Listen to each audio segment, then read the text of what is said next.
guys, what is up? My name is Megan. Welcome back to my channel, or welcome if you're new. I hope you guys are doing well and staying safe, and welcome to today's video, which is the July round of Candyland Picks My TBR. If you are new here and haven't heard of my TBR game that I play every month, I will leave a playlist in the cards for you where you can go back, watch some old games, and learn more about how the game is played, but the rules are very simple. I spin a spinner wheel that comes with the actual Candyland board 5 times, and then depending on the colors we fall on the board, there are corresponding prompts, and that's how we pick the books. Some are very open-ended prompts like most recent purchase, and others are more specific. For example, the green is to pick a book from my TBR jar. If I fall on the same color 3 times within a game, I have to add an extra spin, and if I don't complete my TBR by the end of the month, we also add a spin to next month. Usually I start with 5 spins. This month we are starting with 6 because unfortunately I did not complete my TBR. I am still in the middle of Funny Story currently, and I'm also reading The Wrong Mr. Right, which are both books that will be brought over to July. After we play Candyland, I also want to talk about a lot of other books I do want to read during the month because either their sequels are coming up or for other reasons, so stay tuned for that after the game. And without further ado, let's hop on in. Let's go for spin number 1. We are starting back at the beginning of this board for this round. First one we have is blue. Spin number 1 brought us to blue. Blue is most recent purchase. So not most recent purchase like the last book I purchased, but it can be like in the last few months. That's how I see most recent purchase.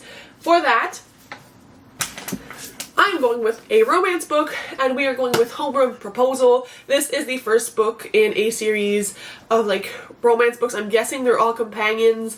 This is also a baseball romance, and we know I am a baseball romance girly. This was actually gifted to me from a friend for my birthday, so thank you very much. I am so excited to get into the series, and I believe the 3rd and final book, which looks amazing, comes out in August or around that time. So it's time I catch up with the series. This is dual perspective. I think it's like a brother's best...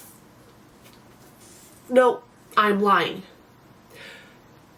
Basically, it's the girl is going to end up dating her best friend's brother. Make it make sense. I'm super excited. I've heard great things, and the fact that this is dual perspective, I think I'm gonna eat it up. The cover is gorgeous, and we always love an indie romance. Let's move on to spin number 2. Let's go for spin number 2. And that is blue again. As you probably heard from that clip, spin number 2 was blue again. Which is scary because 2 for 2 is not a good way to start this game. But we do what we gotta do here. Fortunately enough, I think blue is a prompt that is very easy to fulfill. For the second blue, I'm going with Not in Love by Ali Hazelwood. This is her most recent release in the STEMness series, and it is a book I have a feeling I will give 5 stars to because each of her books in this series, to me, just keeps getting better. I'm not sure this will ever be able to dethrone Love theoretically, because that is my book. I sobbed reading that book. I'm obsessed with that book. I think about it all the time. But I have a feeling this could be pretty fun. I'm not really sure what the tropes are of this one, but I do know for some reason it has multiple perspectives, which we have not seen from Ali Hazelwood in the STEMness series before. So I think we're branching out a little bit. I just hope she stays to her roots of why I love her protagonist so much and her love interests. But either way, very excited to be able to get to this month. Let's move on to spin number 3. Let's go for spin number 3, and what will hopefully not be blue again. And we got purple. Spin number 3 finally gave us a break from the blue, and we landed on purple, and purple is most read genres for me, if you are new here, are middle grade and romance, and because we've been picking a lot of romance, I thought we'd give a little break to the romance, and pick up a middle grade. And yes, this was my book club pick for the month of May.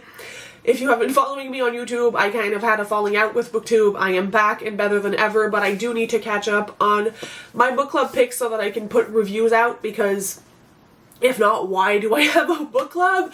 So its sequel actually just came out, I think, like a month ago, and it is like a middle grade fantasy. It's like, I think it has to do with like a boarding school and the world of Greenwild, which looks absolutely magical. I just love the Waterstones exclusives for these, and I'm especially intrigued in book 2 because it has a water element, which I really, really love.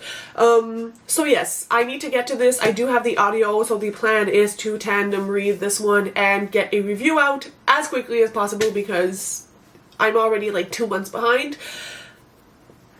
We're not going to talk about it, but I'm happy to be able to put this on my TBR. Let's move on to spin number 4. Let's go for spin number 4. And we have double blue, which means 3 blues. We add an extra spin.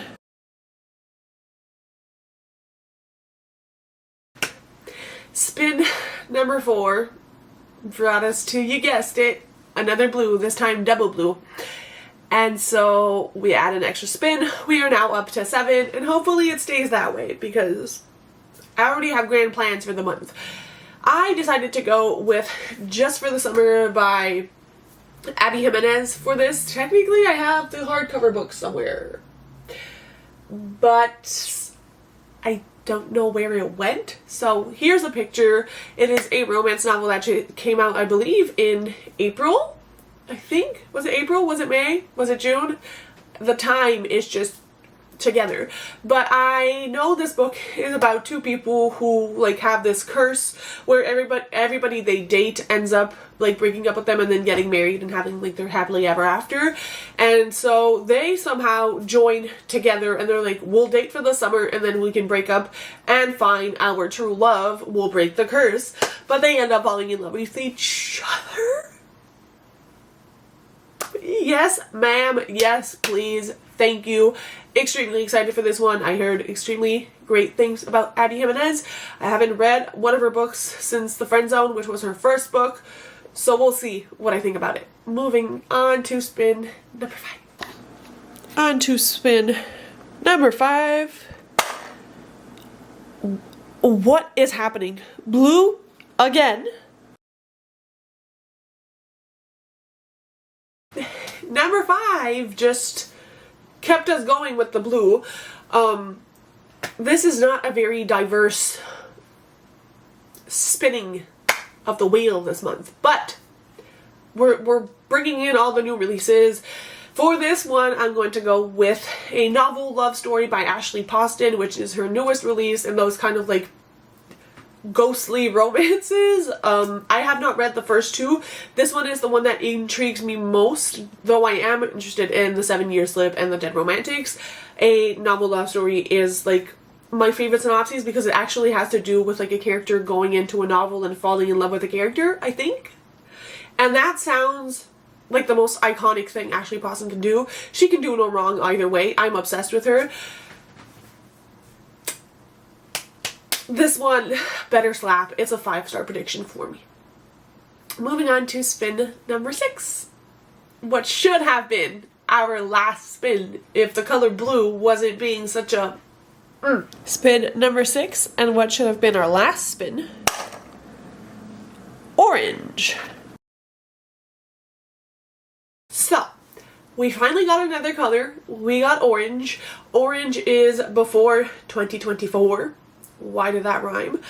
And what we're doing with this is catching up on Keeper of the Lost Cities. I don't know where I'm going to be at by the time July rolls around, but just know I'm going to be reading the next book in the series. If you don't know, I started a read-along that I am somewhat keeping up with, but I need to post my reviews. Fun fact, I lost the footage for my sit-down reviews for a couple of them, so I need to start from scratch, but we're not going to talk about that. But just know, if you want to join along, I will eventually be posting my reviews for each book, and we can also do lives if that's better for you. It might be better for me. So again, let me know what you guys prefer, but we are going to catch up with all the discussions for the read along. I will leave information in the cards. If you're interested, it's a middle grade series. It's fantastic. I also have a review for the first book that I will leave in the cards that is spoiler free if you want to hear more, to help you decide if you want to join us or not. Let's move on to spin number 7, our last spin. And let's go for spin number 7, which should be our last. And we get the peanut free pick. What a way to end it, folks. We ended up with a bang. The peanut, the free pick. I love that for me. We're pulling out this bad boy again. And there's a reason. I have put this off for a little while. One, I was sick when I started this book. We all heard me talk about my lame excuses for not picking up this book. But there's a video coming, or that will have gone up before this TBR, that includes this series with all its exciting news and its upcoming releases, because we are getting 2 Scandar books in 1 year. We got book 3. Book 4 is also coming out. If you didn't know, it's coming out in October, so we don't even have to wait. But that also means July, August, September brings us to October. So I am starting a read along for Scandar. I have already read and reviewed the first book, but I'm going to do a live show for it. They should all be scheduled in the upcoming weeks. We're going to read every book every month to prepare for the release of Scandar 4. And that means there'll only be 1 Scandar left after. But that's okay. We are tough people. A.F. Stedman is actually coming out with an adult book in 2026, I think. It's called Timeless. But yeah, keep your eyes peeled for that announcement. But if you haven't heard me speak of Scandar, again, I will leave that review up for you guys. Just know it's amazing and you should read it. Now let's chat plans that or obligations that I would like to put in place for this month. So there's kind of like 2 categories of projects I have for the month that are not directly in my Candyland TBR. One is a stack of books I want to read, just for the sake of it. One is The Midnight Feast by Lucy Foley, which is another recent purchase. Look at this foiling.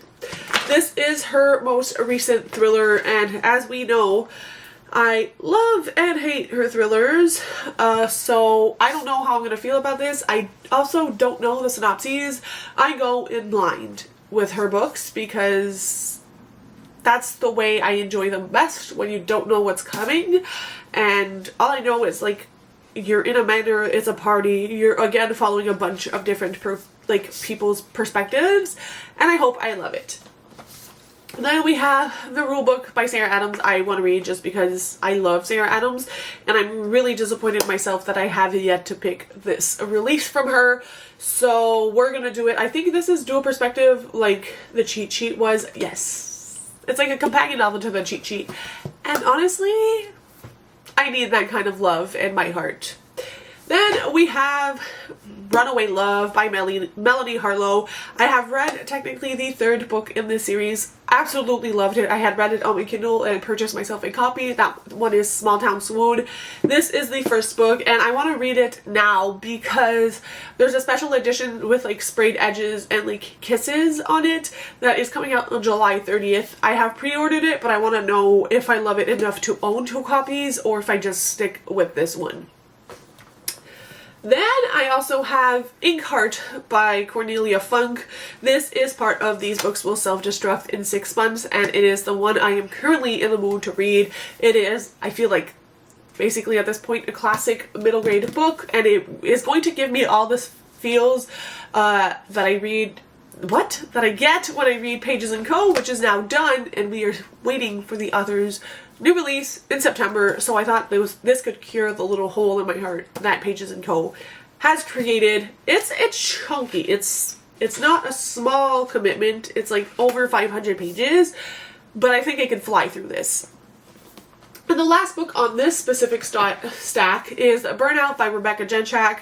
If you don't know, because you haven't watched my channel in a bit, and I don't even know actually if I have addressed this on my channel, I have become the biggest trash for Rebecca Genchek. I've been collecting her books. I have been purchasing her books. I fell in love with her Wallflower series and I'm just obsessed, and now I want to binge everything the woman has ever written. And so this is her newest release. It was on a TBR actually for last month. Didn't get to it, but I still need this. This is between a gymnast and a motocross boy. Love to see it. Love to see it. And then the other books have more specific reasons for being on the TBR.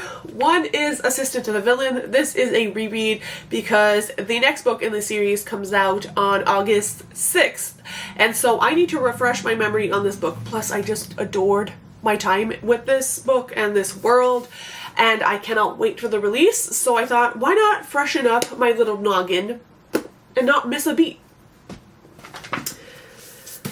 We also have Powerless because Reckless is coming out in July. I have not read Powerless, but I need to get on it because I did pre-order the Waterstones copy of Reckless, and I'm like, I need to justify that purchase by reading it because we need to know if we commit to this or we don't. And that is a fantasy romance series. I don't feel like it needs an explanation because everybody has read and raved about this book. Then we have Amari and the Night Brothers, and technically the second book as well, because the third Amari book comes out in August, I believe. Dear Lord, I think I double checked that it's August. It's usually its release. And I don't remember what happens, especially at the end of book 2. So I'm gonna do a reread, and if you guys want to join me on a reread, let me know. I can start a Discord. I might even do an exclusive thing for this series, but the aim of the game is to read books 1 and 2 and have a combined review of what you need to remember before you go and read book 3, and put that out on YouTube as a refresher. Because it's been a year, and I feel like you forget a lot in a year. And the last book, no, I lied. There's 2 more books. Peregrine Quinn and the Cosmic Realm. This was another middle grade book club pick that I didn't get to. It was for this month. So, gotta read it, gotta review it. It has to be on this list. And the last book is a book I, again, cannot locate on my shelves, which is driving me insane, but that is Archspire, the first book in the series, because Archspire 2 comes out this month, and so it needs to get read so that I can jump into book 2. It did, unfortunately, not win any of the polls for book club, but I'm going to read it on my own. Again, if any of you are reading it this month, do let me know so we can chat about it. But those are all the plans. Keeping in mind, these books will not make me fail my Candyland TBR if I don't read them. They are just books I really, really want to get to this month. I do have a feeling July is the month we are getting back into reading in a very solid way. So crossing my fingers and toes that this reading mojo hits me in the face and that I complete everything I want to. Let me know in the comments below what I should prioritize, what you guys are reading for the month, and I will see you soon with another video. Bye guys, happy reading.